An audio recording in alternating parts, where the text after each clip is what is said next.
எல்லாருக்கும் வணக்கம். மணி டீகோடர் சார்பா ஐயப்பன் சீரிஸ் பண்ணிட்டு இருக்கோம். இது 48 டேஸ் சீரிஸ். இன்னைக்கு நாள்ல என்ன பார்க்க போறோம் அப்படின்னா, நம்மளுடைய 18ஆம் படியோட முக்கியமான விஷயம். இந்த 18ஆம் படியை 3 பகுதியா பிரிச்சுக்கலாம். ஒண்ணு காமம், குரோதம், ஞானம். ஸோ காம நிலையை ஒருத்தர் கடக்கணும். ஒருத்தர் எப்படி தன்னை கட்டுக்கோப்பா வச்சுக்கிறது அப்படின்றத இந்த முதல் 6 படி. இந்த 6 படியை ஒருத்தர் கடக்கும் போது என்ன ஆகும் அப்படின்னா, தன்னுடைய வாழ்க்கையில் இருக்கக்கூடிய அனைத்து விதமான காம ஆசைகள், இச்சைகள் இது எல்லாத்தையும் மறந்து ஞான நிலைக்கு போவாங்க. அதே மாதிரி குரோதம், வன்மம், மற்றவங்க மேல இருக்கக்கூடிய பகை, கடன், பிரச்சனை, நீங்க மற்றவங்க மேல இருக்கக்கூடிய அழுக்கு, பொறாமை எதுவும் சரி, அதே மாதிரி உங்களுக்கு வரக்கூடிய இந்த விஷயம் இது எல்லாமே தவிடுபொடியாக்கி அடுத்த கிட்ட நிலைக்கு போறதுதான் ஞானம்.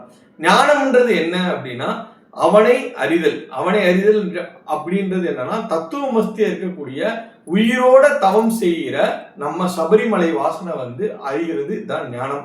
அதாவது உன்னை நீயே அறியணும். முதல்ல நீ உன்னை அறிஞ்சா மட்டும்தான் நீ எப்படி லைஃப்ல அடுத்த கட்டத்துக்கு போறது அப்படின்னு தெரியும். அதை உணர்த்ததான் அவர் தத்துவமஸ்தி அப்படின்றத எழுதியிருக்காரு. அவர் உன்னுள்ளேயே இருக்கிறார். நீ சபரிமலைக்கு போய் தான் நீ அவரை பார்க்கணும்னு கிடையாது. நீ உனக்குள்ளேயே அவரை உணரலாம். அந்த ஒரு நிலையை தான் ஞானம். இந்த 18 படியை எவன் ஒருவன் கடந்து சன்னிதானத்துக்கு போகிறானோ அவன் வாழ்வில் மேன்மேலும் உயர்ந்து கொண்டே போவான். நீங்க ஒரே ஒரு தடவை சபரிமலை போங்க, உங்க வாழ்க்கை வேற மாதிரி மாறிடும். நன்றிகள் பல.